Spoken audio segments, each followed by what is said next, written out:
Ежелгі сыр бойында қобыздың үні естілгенде дала тынысын тоқтатып тыңдаған деседі. Сол үн қорқыттікі, ол өлімге қарсы тұрған, мәңгі өмірді іздеген дана.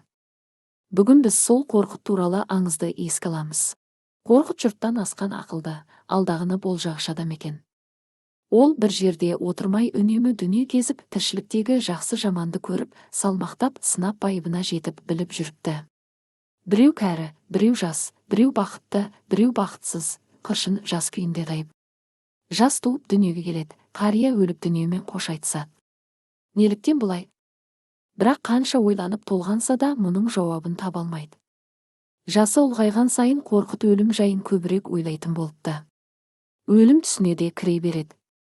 Бір күні түсінде қорқыт жапан даланы кезіп келе жатса, көр қазып жатқан бір топ адамға кездесіп, олардан: «Мұны кімге қазып жатырсыңдар?» деп сұрайды. Көр қазушылар: «Қорқыт әулиені қоюға қазып жатырмыз» дейді. Осыдан сескенетте, қорқыт келер күні көр қазылып жатқан жерден басқа, дүниенің екінші бір шетіне сапар шегеді. Бетпақтың шөлінде, сарыарқаны түгел кезеді.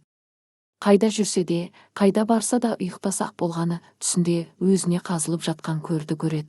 Жер үй осы деп қазіргі қорқыт моласы тұрған Сырдарияның жағасына келіп тұрақтайды. Елімнің тарихи аңыздар қайғысына мыңда бір дауа осы болар деп сырдың суына кілемін төсеп қобызын тартып тұрады.